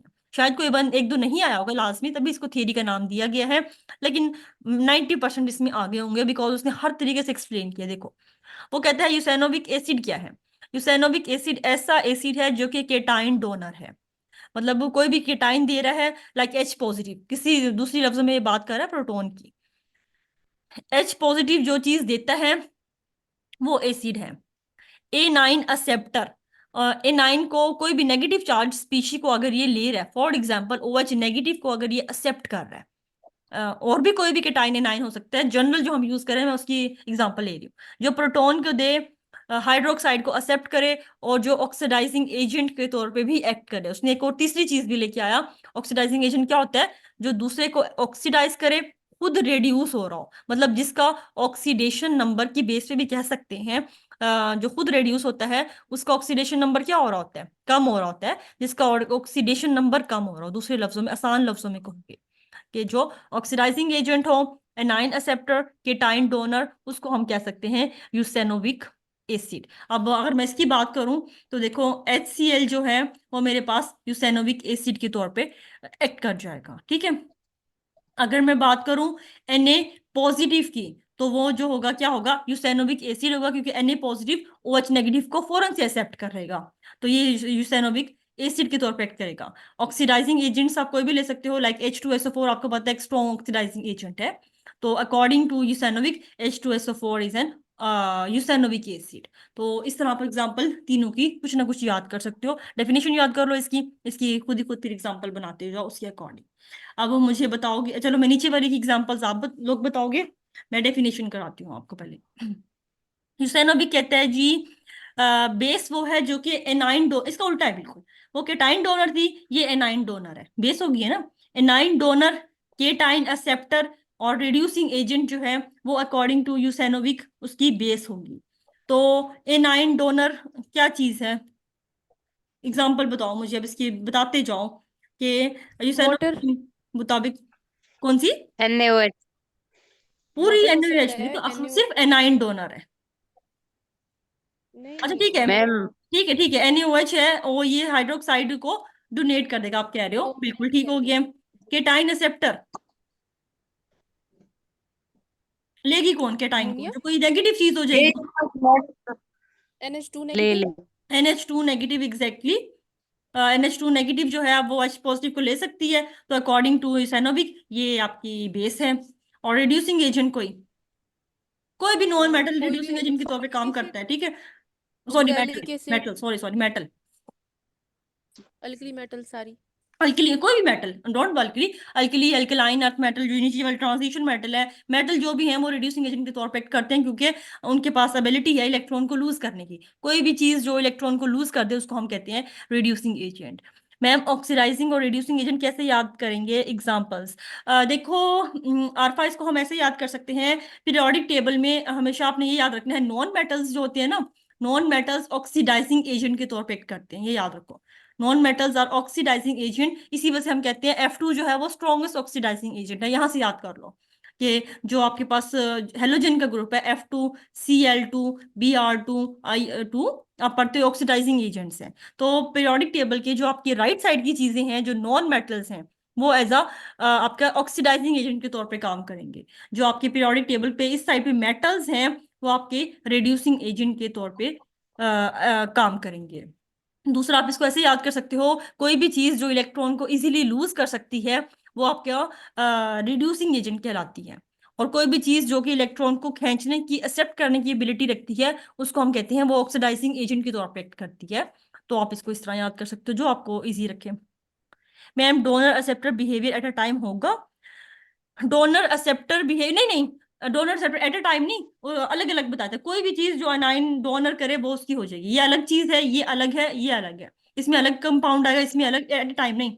उसने हर तरह से एक्सप्लेन कर दिया, तकरीबन हर कंपाउंड पे कोई ना कोई एक कंडीशन अप्लाई हो जाती है, तो उसकी बेस पे आप उस पे कोई एक भी चीज अप्लाई होगी वो यूसेनोविक बेस हो जाएगा। एट अ टाइम सारी चीजें नहीं, एक चीज भी अप्लाई होती है, तो इस मैम वजह से। जैसे हम्म जैसे हम्म जो ऊपर एसिड है हमारे पास हम्म एक्सेप्टर में यूज हो रहे हैं, जो OH एक्सेप्ट कर रहे हैं, हम्म वो चीज हम नीचे डोनर में भी तो यूज कर सकते हैं उसको बेस अब में। देखो OH नेगेटिव एक्सेप्ट नहीं कर सकते बेटा, OH नेगेटिव अब ये डोनेट तो कुछ नहीं कर सकता, इसके पास तो अब नहीं, एक्सेप्टेंस की नीचे वाला मैं कैपेसिटी कह है। रही हूँ, हम्म इधर ऊपर ये OH एक्सेप्टेंस में आ रहा है ना, और हम्म नीचे वही चीज हमारे पास लूज हो रही है। ऊपर नीचे तकरीबन पूरी लिखनी एक पड़ेगी आपको, आपके मिनट पास फिर वो करीब। खाली OH नेगेटिव दिन नहीं देगा, फिर वो आपके पास पूरा सोडियम हाइड्रोक्साइड देगा, ये फिर ये लूज कर जी जी, सकते। मैं मेमोराइज करने के लिए कह रही हूँ कि ये चीजें हम्म रिलेट करी हैं तो ये तकरीबन सेम आ जाएंगी ना। हाँ तकरीबन सेम आ जाएंगे बिल्कुल, तो आपने तो फिर एग्जाम्पल से देखना है एक्सेप्टर कि वो हमने क्या यूज करना है। बनेगी। अब फॉर एग्जाम्पल मैं हम्म, आपको एग्जाम्पल देती हूँ, ठहरो सबर करो, मैं आपको एग्जाम्पल देती हूँ, ये देखो F नेगेटिव, ये आपको क्या लगता है यूसैनोविक एसिड होना चाहिए या F नेगेटिव यूसैनोविक बेस होना चाहिए। अब F नेगेटिव है। बेस होना चाहिए मैम। ये ये एचाइन ले सकता है ना। अभी एच एन बिल्कुल नेगेटिव है, इसकी पॉजिटिव की तरफ अट्रैक्शन है, तो अब देखो केटाइन एक्सेप्टर जो केटाइन को एक्सेप्ट करेगा वो तो यूसैनोविक ये बेस हो जाएगी। तो बेस डेफिनेशन में आ याद जाएगी। रखनी है अच्छे से, कोई एक याद रख लो, दोनों याद करो ये भूल जाओगे, तो एसिड को याद करो, oxidising agent cation donor anion acceptor, इसकी ऑटोमेटिक लिख लोगे। और जब आपको कोई कंपाउंड दिया जाएगा ना, यूसेनोविक देता है, क्योंकि यूसेनोविक थोड़ा कंफ्यूजिंग है, हर चीज अप्लीकेबल हो जाती है, और थोड़ी मतलब आपस में इंटरमिंगल वाली डेफिनेशंस भी। तो इसमें आपने सबसे आसान, जो गलती का चांस नहीं होगा, आपने क्या करना है, आपने दोनों की डेफिनेशन लिख लेनी है, लाइक इस तरह जो मैंने लिख रखी है। उसके बाद आपको जो भी कंपाउंड देता है उसको तसल्ली से लिखो, और एक एक कंडीशन अप्लाई करो उस पे, इस पे जो कंडीशन फिर बैठ रही होगी ना, तो ऑटोमेटिक वो आपका आंसर बन जाए। कैसे एसिड होगा बेटा जी? उसके पास कैपेसिटी है केटाइन एक्सेप्टर की, वो एक्सेप्ट कर सकता है किसी भी पॉजिटिव चीज को, तो वो बेस नहीं बन जाएगी आपकी। ऑक्सीडाइजिंग एजेंट, ऑक्सीडाइजिंग एजेंट आपके पास ना नेगेटिव फॉर्म में नहीं होता, ये याद रखना। ऑक्सीडाइजिंग एजेंट ना आपके पास F2 हमेशा मॉलिक्यूल की फॉर्म में होता है, न्यूट्रल फॉर्म में मोस्टली आपके पास ऑक्सीडाइजिंग एजेंट होता है। फिर उसके चार्जेस को हम देख लेते हैं, वो ऑक्सीडाइज बढ़ा है या कम हुआ है। तो F नेगेटिव कभी भी ऑक्सीडाइजिंग एजेंट नहीं होगा। F2 gas is an oxidising agent, molecule की फॉर्म में होता है हमेशा आपके पास, लाइक H2SO4 को हम कहते हैं। तो H2SO4 पूरा एक कंपाउंड है, तो आपके पास मोस्टली ऑक्सीडाइजिंग और रिड्यूसिंग एजेंट ना पूरे पूरे कंपाउंड्स पाए जाएंगे। अगर मैं खाली फ्लोरीन की बात करूं, तो वो ना कॉन्सेप्ट के लिए पूछ सकते, खाली फ्लोरीन तो खैर हमारे पास ना एग्जिस्ट भी नहीं करती, हमारे पास एग्जिस्ट ही F2 करती है। आप कहो कि किसी भी चीज में F नेगेटिव प्रेजेंट है, नहीं, कायनात में हमारे पास, यूनिवर्स में कभी भी F नेगेटिव स्टेबल नहीं है ना आपके पास। तो वो स्टेबल कब होगी, जब वो इस तरह कुछ ना कुछ बॉन्ड बना लेती है, HF की फॉर्म में बनाए, F2 की फॉर्म में बनाए। तो वो चीजें जो ओवरऑल एग्जिस्ट करेंगी, वो आपको एग्जांपल्स में वही देगा। तो खाली F नेगेटिव पहले तो एग्जिस्ट नहीं करता, और अगर F नेगेटिव है तो वो ऑक्सीडाइजिंग एजेंट नहीं है, वो आपके पास कोई और कैटेगरी में आएगा। F2 is an oxidising. मुझे एक सेकंड चार्जिंग लगाने दो, चार्जिंग रेड हो गई है। ओके, इसके बाद एक एग्जांपल और देती हूँ ताकि मजीद आप लोगों को कुछ क्लियर हो जाए। और क्या एग्जांपल दी जाए? इस बच्चे ने NH2 दी थी, अच्छी एग्जांपल थी। अच्छा ठीक है। मैम इसमें ऑक्सीडाइजिंग रिड्यूसिंग में भूल जाता है भी कौन सा रिड्यूस करेगा और कौन सा ऑक्सीडाइज करेगा, इस तरह से, या किसका पोटेंशियल ज्यादा होगा। इलेक्ट्रोकेमिस्ट्री पढ़ी है? इलेक्ट्रोकेमिस्ट्री पढ़ ली? थोड़ा सा मजीद वहां से भी क्लियर। मैम इसको पढ़ने के बाद और कंफ्यूजन हो गई है, पहले फिर भी कुछ याद था, मिक्स हो अच्छा गया है। अच्छा अच्छा, कोई मसला नहीं है, हम इसकी एग्जांपल कर लेते हैं। अच्छा कोई मसला नहीं, कोई मसला नहीं। मतलब वैसे याद होता है कि सल्फ्यूरिक एसिड है या ये वाला एसिड है या इसमें, लेकिन वैसे भूल जाता है किसका पोटेंशियल के हिसाब से, और कौन सा रिड्यूस करेगा, कौन सा खुद रिड्यूस हो रहा है, ये वाला। अच्छा, देखो ऑक्सीडाइजिंग, जब भी कोई चीज का चार्ज बढ़ रहा होता है ना, उसकी ऑक्सीडेशन हो रही होती है। अब मैं ऑक्सीडेशन नंबर हमें निकालने आने चाहिए। अब किसी चीज का ऑक्सीडेशन नंबर +1 से +2 +3 कितने पे भी जा सकता है। अब इसमें कंडीशन नहीं है +1 से +2 पे जाएगा, +1 से वो +4 पे भी जा सकता है। तो जिस भी चीज का चार्ज बढ़ रहा होगा ना, उसकी ऑक्सीडेशन हो रही है, मतलब उसकी जी ऑक्सीडेशन हो मैम। रही होती है, ठीक है। अब जिस चीज का चार्ज कम हो रहा होता है, लाइक +1 से मैं कहती हूँ -1 पे कोई चीज चली गई है, 0 से -3 पे चार्ज कम हो रहा है, वो चीज मैं कहती हूँ उसकी रिडक्शन हो रही होती है, ठीक है, इस चीज ठीक की है। रिडक्शन। अब एग्जाम्पल की बात की जाए, फॉर एग्जाम्पल ये मेरे पास SN है, फॉर एग्जाम्पल ये मेरे पास कोई भी और चीज है, मैं इसको M से सपोज कर रही हूँ। अब इस टाइम मुझे एग्जाम्पल याद नहीं आ रही, कोई भी मैं जर्नल करवाती हूँ। ये +4 है फॉर एग्जाम्पल, ये मेरे पास ये भी +4 है फॉर एग्जाम, या इसके हम +3 कर लेते, +2 कर लेते ताकि आसानी रहे, ठीक है। SN+4 से SN हो गया +2 पे, फॉर एग्जाम्पल SN +4 से +2 पे हो गया, आसान पहले जो हमने करना है। और ये +2 से फॉर एग्जाम्पल वो कम हुआ, इसको हम बढ़ा देते हैं, ये +3 पे चला गया। अब आपने देखो चार्जेस ऑक्सीडेशन स्टेट वो मोस्टली इस तरह देता नहीं, आपने खुद निकालनी होती है, जो रूल्स हमें FSC में दिए हुए हैं, कॉमन कॉमन से होते हैं। KMnO4 की ऑक्सीडेशन स्टेट आप निकालो, के अल्कली वालों के +1 है, अल्के सिंपल, तो ठीक है, वो काम आपने सीख लेना है। अब देखो आपने देखना है सबसे पहले सबके निकाल के, आप देखो किसका चार्ज कम हो रहा है, किसका बढ़ रहा है। अब इसका चार्ज बढ़ रहा है, +1 से +2 3 पे जा रहा है, तो ये आपके पास इसकी ऑक्सीडेशन हो रही है, ऑक्सीडाइज हुआ। ठीक है, ऑक्सीडाइज हुआ। और इसकी क्या हो रही है, कम हो रही है, रिडक्शन। इसकी रिडक्शन हो रही है। तो अब ऑक्सीडाइजिंग एजेंट क्या था, ऑक्सीडाइजिंग एजेंट की डेफिनेशन याद करो, इसकी रिडक्शन हुई है। ऑक्सीडाइजिंग एजेंट की डेफिनेशन क्या है, जो दूसरे को ऑक्सीडाइज करवाए, खुद रिड्यूस हो रहा हो। अब रिड्यूस क्या किसकी हो रही है, इसकी रिडक्शन हो रही है, तो ये आपके पास ऑक्सीडाइजिंग एजेंट है। डेफिनेशन से निकालो इसकी एग्जांपल। चैट बॉक्स में बच्चे कुछ कह रहे हैं, अच्छा यही बता रहे हैं, ठीक है। जो खुद अब रिड्यूस हो और दूसरे जो को ऑक्सीडाइज जो करे। ऑक्सीडाइजिंग एजेंट, देखो ऑक्सीडाइजिंग एजेंट जो ऑक्सीडाइज करवा रहा होता है ना, ऐसा एजेंट जो ऑक्सीडाइज करवाए, दूसरों को तो ऑक्सीडाइज करवा रहा है, खुद बेचारा रिड्यूस हो रहा होता है। तो जिसकी रिडक्शन हो रही है, मतलब रिड्यूस हो रहा है जो, वो आपका ऑक्सीडाइजिंग एजेंट है। ठीक है। ठीक है। अब रिड्यूसिंग एजेंट क्या होगा? जो दूसरे को रिड्यूस करवाए, खुद ऑक्सीडाइज हो रहा हो। तो ये देखो, ठीक है। दूसरे को रिड्यूस करवा रहा है, खुद ऑक्सीडाइज हो रहा हो, जो जो जिस चीज की फिर ऑक्सीडेशन हो रही होगी, खुद जो ऑक्सीडाइज हो रहा है, वो आपका रिड्यूसिंग एजेंट है। तो ये आपका रिड्यूसिंग एजेंट है। तो पहले रिड्यूसिंग एजेंट और ऑक्सीडाइजिंग एजेंट को रिकॉग्नाइज करने से पहले आपने सबसे पहला काम करना होता है कि आप देखो ऑक्सीडेशन किसकी हो रही है, रिडक्शन किसकी हो रही है। डायरेक्ट ऐसे अप्लाई करोगे, कुछ बच्चे होते हैं तेज जो अप्लाई कर लेते हैं, लेकिन सबसे अच्छा और बिना गलती वाला काम ये होता है, आपने सबसे पहले ऑक्सीडेशन स्टेट्स लिखनी है। ऑक्सीडेशन स्टेट्स लिखने के बाद आप देखो किसकी ऑक्सीडेशन हो रही है, किसकी रिडक्शन हो रही है। जिसकी रिडक्शन हो रही है वो ऑक्सीडाइजिंग एजेंट होता है, जिसकी रिडक्शन हो रही है, और जिसकी ऑक्सीडेशन हो रही होती है वो रिड्यूसिंग एजेंट होता है। उल्टा हो रहा होता है। ठीक है। ठीक हो गया? बात साफ हो गई, जी मैम। क्लियर? जी मैम, आप समझ आ गई। ठीक हो गया। ये चीज है। तो पहले हमेशा निकालनी है ऑक्सीडेशन रिडक्शन किसकी हो रही है, फिर ऑक्सीडेशन जिसकी हो रही है वो रिड्यूसिंग एजेंट है, और जिसकी रिडक्शन है वो ऑक्सीडाइजिंग एजेंट है। ये इस तरह होता है। मैम आखिरी स्टेप में कंफ्यूजन थी, बाकी तो सारे मतलब हो जाती है, कोई वो मसला कर। नहीं है। ये मुझे बड़े टाइम सीखने के बाद आई है इलेक्ट्रोकेमिस्ट्री। बहुत टाइम सीखा है इसको, बड़ी मेहनत हुई है। ये कंफ्यूजिंग है इलेक्ट्रोकेमिस्ट्री, नो फिजिकल डाउट है ही में कंफ्यूजिंग। फिजिकल। अच्छा, ये नेक्स्ट वाला हम कल पढ़ेंगे। आज के लिए इतनी केमिस्ट्री काफी है। 5 कॉन्सेप्ट्स आप अच्छे से डेफिनेशन और एग्जांपल्स के साथ करोगे। अभी जीके कर लेते हैं, ठीक हो गया? ठीक है।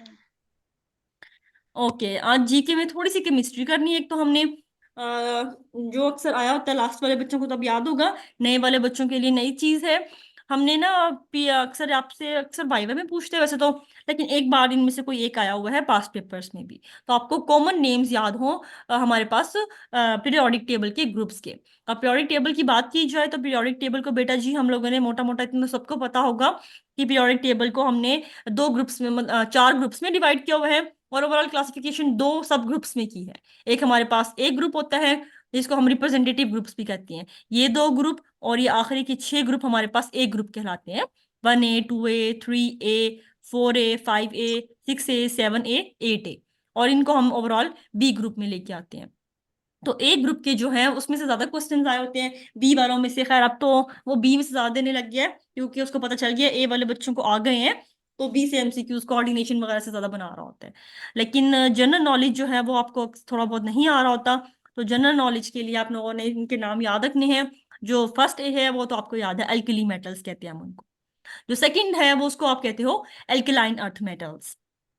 थर्ड वाले को आप कहते हो icosagen. Common name of 3A group is called icosagen. Icosagen जो है हमारे पास कहाँ से लिया गया है, ग्रीक वर्ड है। इसका मतलब है हैविंग 20 फेसिस। ये क्रिस्टल्स बनाते हैं मोस्टली थर्ड वाले, और ऐसे क्रिस्टल्स बनाते हैं जिसके 20 फेसिस होते हैं।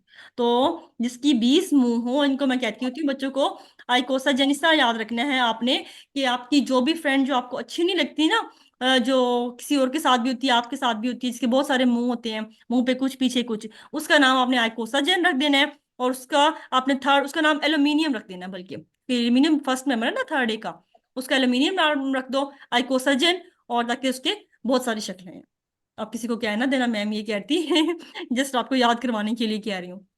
तो आइकोसजन ऐसे ग्रुप मेंबर्स जो के क्रिस्टल्स बनाए और 20 फेसिस हो। तो थर्ड ग्रुप के मेंबर्स क्रिस्टल्स ऐसे बनाते हैं जिनके 20 फेसिस होते हैं। फोर्थ ग्रुप का कॉमन नेम है क्रिस्टेलोजेंस। ये क्रिस्टल्स बनाते हैं मोस्टली चमकदार से, कार्बन फैमिली। तो इसको हम लाइक डायमंड से याद कर सकते हो। तो diamond is a very very precious crystal, तो दैट्स वाई फोर्थ वालों को हम कहते हैं क्रिस्टेलोजेंस। फिर फिफ्थ ग्रुप जो है नाइट्रोजन फैमिली, उनको हम कहते हैं चाल्कोजेंस। ये रही चाल्कोजेंस क्यों कहते हैं, चाल्कोजेंस से निक्टोजेन, सॉरी फिफ्थ वालों को। नाइट्रोजन वालों को हम कहते हैं निक्टोजेन। इसको आप ऐसे याद रख सकते हो, निक्टो पी साइलेंट है फॉर एग्जांपल, आप समझो पी है ही नहीं। निक्टोजेन एन से स्टार्ट हो रहा है और नाइट्रोजन भी एन से है, तो एन एन फैमिली कह सकते हो आप इसको। तो निक्टोजेंस का नाम होता है टू चौक।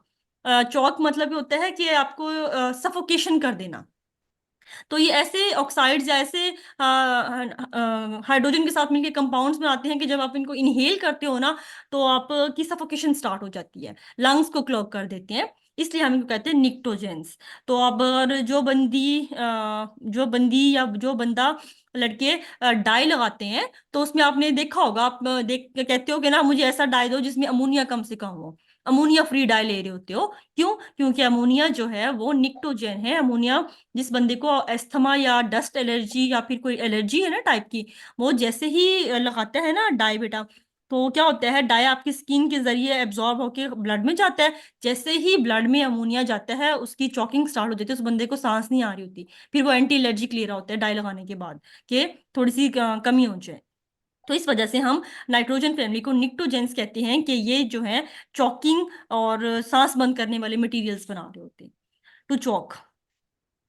और उसके बाद सिक्स्थ जो है ऑक्सीजन फैमिली, उनको हम चाल्कोजेंस कहते हैं। चाल्कोजेंस आपको पता है, आपने एफएससी में पढ़ रखा है, जो कॉपर गिवर्स होते हैं। तो जो ऑक्सीजन फैमिली है, ये मोस्टली ओर्स की फॉर्म में प्रेजेंट होती है, रॉक से हम इनको लेते हैं।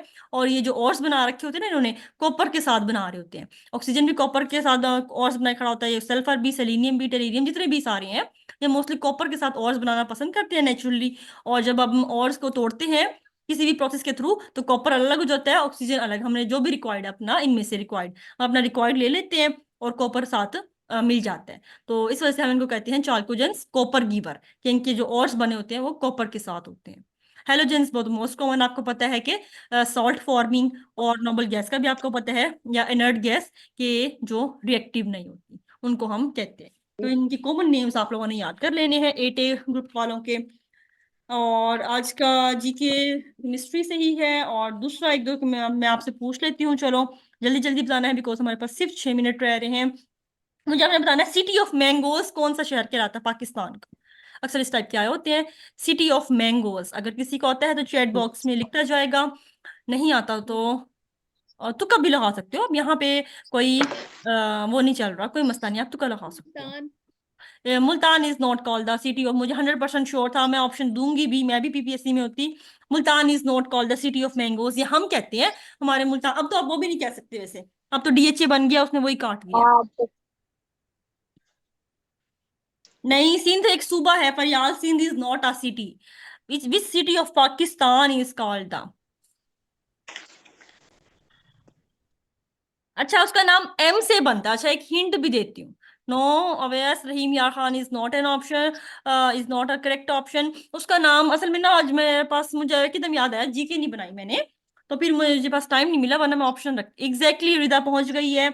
मीरपुर खास जो है, that is called the city of mangoes. तो आइंदा कभी भी मुल्तान को ना लगा के आना, और ऐसे कॉन्फिडेंटली लगा के आएंगे कि कहेंगे कि मैं, हम तो ठीक लगा के आए हैं। मीरपुर खास एग्जैक्टली, कश्मीर का है आई थिंक, कहाँ है? कश्मीर का शहर है मीरपुर, मेरे ख्याल से ये आजाद कश्मीर साइड पे है। है। हाँ, आजाद कश्मीर का है। और क्योंकि इसके फेमस बहुत ज्यादा है मैंगोज ना, वहाँ के फेमस है उनके मैंगो। सुना है कि ना, हालांकि ठंडा इलाका है, उसके बावजूद इसकी ये भी कहा गया है शायद कि ठंडा इलाके के होने के बावजूद उसके मैंगो का टेस्ट, सुना है कि जितना उनका मीठा होता है ना, किसी का भी नहीं होता। इसी वजह से इसको कहा जाता होगा, क्योंकि यहाँ पे तो गर्मी है ना, मीठा होना बनता है, वो ठंडा होने के बावजूद एक स्पेशल टेस्ट रखता है। तो दैट्स वाई मीरपुर खास is called the city of mangoes. उसके बाद आपने बताना सिटी। जी। वैसे भी कश्मीर जन्नत है ना, तो जन्नत की मैंगोज। जन्नत के मैंगोज। हाँ, वहाँ के आड़ू भी बड़े फेमस हैं, ठंडे इलाका आड़ू उनका बड़ा अच्छा होता है, ठंडे इलाकों का। जापानी फल बड़ा सुनने में आता है कि बहुत अच्छा है। Okay, city of textile, which city of Pakistan is called the city of textile? Faisalabad exactly, ये इजी था, जरा सुनते रहते होते हो, बिल्कुल शहनीरा, फैसलाबाद। उसके बाद जी, सिटी ऑफ गावा। मैंगो से चलो तो गलत, चल तुक्का मार ही लिया। अमरूद सबसे ज्यादा किस शहर में होते हैं भाई? सिटी ऑफ गावा। ओके, का मुझे पता है आपको नहीं आता होगा, इसका हिंट देती हूँ, एल से स्टार्ट होता है, एंड लाहौर नहीं है। दूसरा हिंट भी है, सिटी ऑफ गावा। गूगल नहीं खोल के बैठ जाने, तुक्के लगाने ताकि याद रहे। एल से स्टार्ट होता है, और दूसरा है इसका नया ए, और तीसरा वर्ड है आर। अब इससे ज्यादा नहीं बताऊंगी, फिर समझ आ जाएगा। LAR से स्टार्ट, इसकी मतलब स्टार्टिंग है। 3 वर्ड्स में बता रही हूँ। एग्जैक्टली, शाहनीला पहुंच गई है, चलाको मासी लड़की है, लाड़काना। सिटी ऑफ गावास is called the Larkana, Larkana. उसके अलावा और इम्पोर्टेंट चीज जो यहाँ पे मेरी वाली में लिखी हुई है, सिटी ऑफ यूनिवर्सिटी। अच्छा, एक और मजेदार सामने नजर आ रहा है, सिटी ऑफ यूनिवर्सिटीज। किस शहर को हम पाकिस्तान की सिटी ऑफ यूनिवर्सिटीज कहते हैं? No, this is not Lahore Shahnila. Options तो नहीं दे सकती अभी। अच्छा, मैं आपको, जे से स्टार्ट होता है। जे, ए, नहीं, इस्लामाबाद में तो बहुत कम है, बस अच्छी हैं कम, वैसे इतनी ज्यादा नहीं है इस्लामाबाद में यूनिवर्सिटीज। जैकबाबाद मैम एक तो जे से बनता है, और कौन सा बनता है? जे ए जेहलम। एम। अच्छा, जे ए ए, एम है। जे एम, आगे खुद बना लो। जामशोल। Jamshoro, exactly. Jamshoro is the city of universities. देखो, पहले सुने हुए हैं नाम, हमें पता ही नहीं है। सिटी ऑफ ईगल्स कौन सी है जगह? उकाब का शहर किसे कहा जाता है? वो इनको आता है। सरगोदा, इतनी जल्दी बोली है। डिवीजन है मैम हमारी। अच्छा, तभी तभी पता है। अच्छा जी, इसके बाद मुझे ना वो पेज मिल नहीं रहा है कि मैंने बहुत ज्यादा लिखे थे। अच्छा, स्विट्जरलैंड ऑफ पाकिस्तान किसको कहते हैं? Switzerland of Pakistan. ऑप्शन नहीं, मुझे आता है। ऑप्शन दो। अच्छा, सवा। नसवात, कलाम, गिलगित, चित्राल। उनको आता है, सबको ही आता है वैसे। खैर, ये ऑप्शन उसमें ठीक दे रही है answers. Swat is called the Switzerland of Pakistan. Okay. एक आखिरी आखिरी चलो करते हैं, आज का 1 मिनट रह रहा है। फॉरेस्ट इन द स्काई, एक जगह है हमारी पाकिस्तान की, उसको हम कहते हैं forest in the Changa. Sky. किसको? छांगा मांगा मैम फॉरेस्ट है वैसे तो। नहीं, देखो इसका क्या दिख रहा है, शांगा मांगा की बच्ची। फॉरेस्ट इन द स्काई मतलब कोई ऐसी जगह होगी जो बहुत ऊंचाई पे होगी। कितनी ऊंचाई पे होगी कि आसमान को छूने वाली, कि वहां पे फॉरेस्ट भी होंगे ऑब्वियसली। वो कुछ तामीर है मैम वैसे तो। इसका नाम होता है, एस से स्टार्ट, SHU। बस इतना बता सकती हूँ, वो भी टाइम कम रह रहा है इस वजह से बता रही हूँ। ये less than 1 minute है। Forest in the sky, SHU बना लो जल्दी से। नॉर्दर्न एरियाज की चीजें, लोग बड़ा घूमने जाते हैं। तंदूर तो नहीं है मैम। हम्म। तंदूर। हाँ, अच्छा, आखिरी का ही बताती हूँ।